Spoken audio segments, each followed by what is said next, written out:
The movie starts in Tokyo. CIA agent Avery Graves is sent deep into enemy territory. Her mission: break into the home of a powerful arms dealer, Kenji Nakajima, and get a flash drive with secret information about his illegal weapons business. Avery carefully gets past strong security and reaches the target.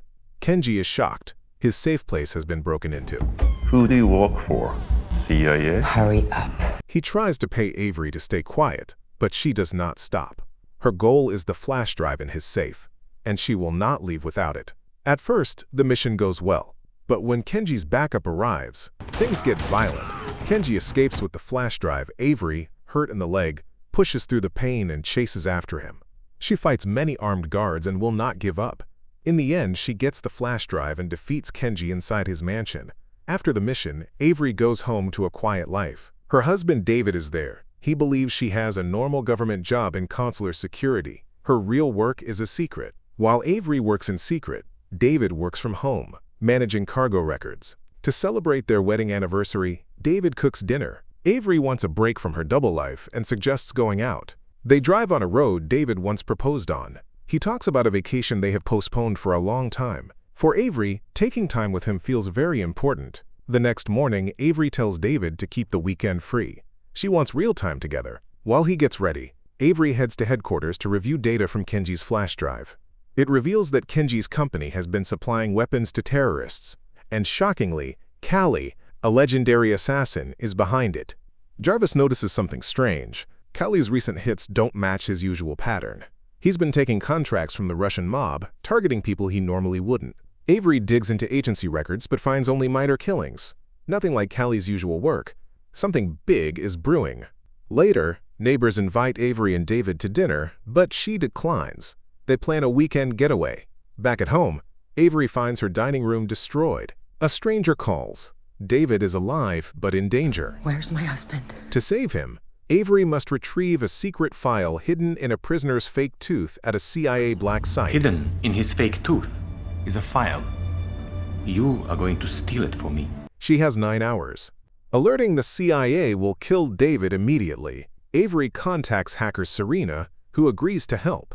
She tracks the call and gives Avery an address, but finds only David's wedding ring. Another call warns of a landmine under her.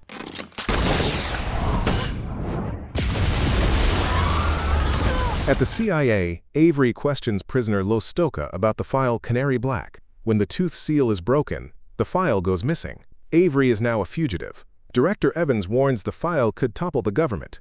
David's phone is off, but he used an ATM and booked a flight under an alias. Avery convinces Jarvis that Callie is behind David's capture. Meanwhile, Maxfield searches her house. Tear this place apart! Avery goes to a nightclub, bribing a criminal contact, Molas, for information on foreign agents and killers, and disappears into the night. Later, hidden in one of her safe houses, Avery is ambushed. A hitman sent by her husband's kidnappers comes for her, but she reacts fast. One precise shot, and the attacker drops. His phone rings. On the line is the same voice threatening David. Avery is told her emergency cash reserves have already been taken. And worse, there's still no sign of the Canary Black file. She's running out of options, out of time, and out of leverage.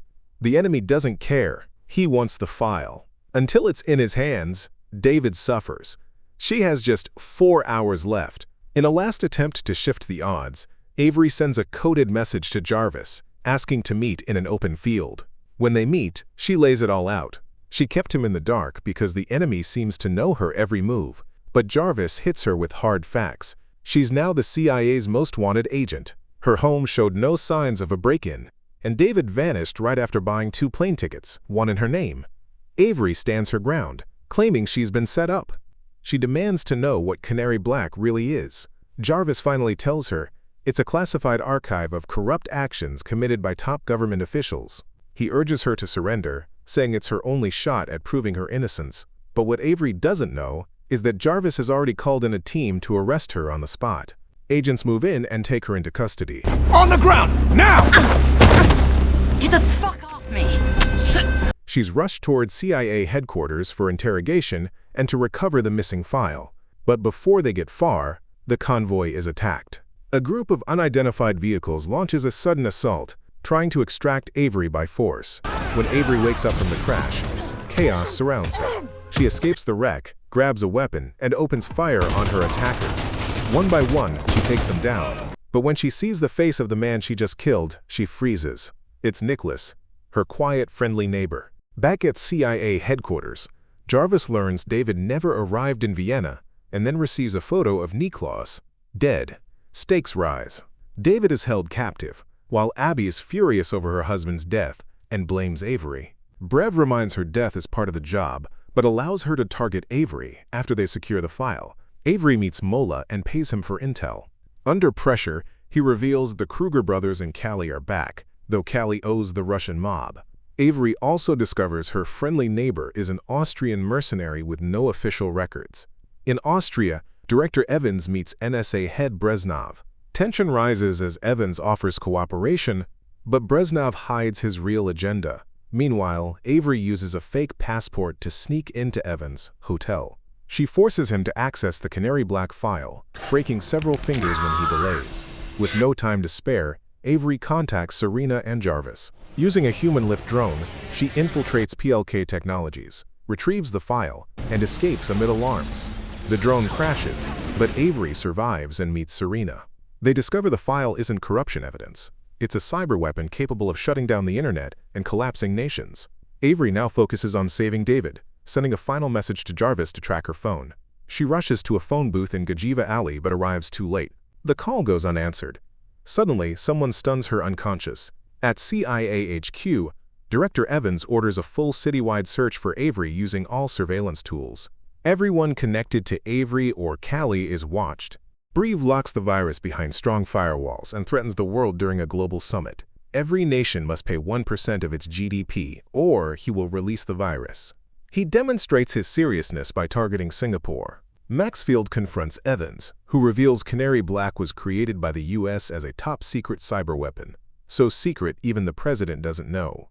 They must find its source quickly. Jarvis tracks Avery's phone but is ambushed and killed by Breve's men. Avery wakes to Breve explaining his plan.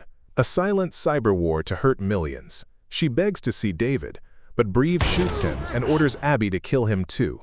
At the summit, panic spreads as leaders scramble to pay the ransom. David fights back, killing Abby, and finally reveals the truth. He gave Breve the lead on Canary Black because he owed the Russian mafia. He confesses he never meant to hurt Avery and admits he is Callie, the assassin she had been chasing. Now, David wants a second chance. Meanwhile, the CIA struggles to track the hackers. Signals keep moving, and many countries blame the US for the crisis. Evans orders a team to find Jarvis's last known location.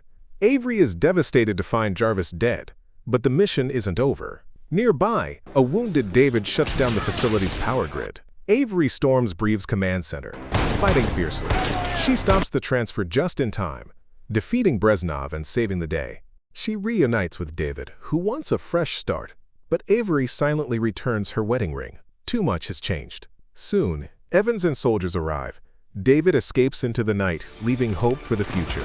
Avery is questioned by Evans, who is furious and ready to punish her. But Elizabeth enters, revealing she outranks him. Calmly, she offers Avery a choice. Join MC6, a top-secret unit for critical missions, and have all charges dropped, or refuse and face life in prison. At the end, Avery walks alone down a quiet street full of memories. She goes to the old bridge, where David once asked her to marry him.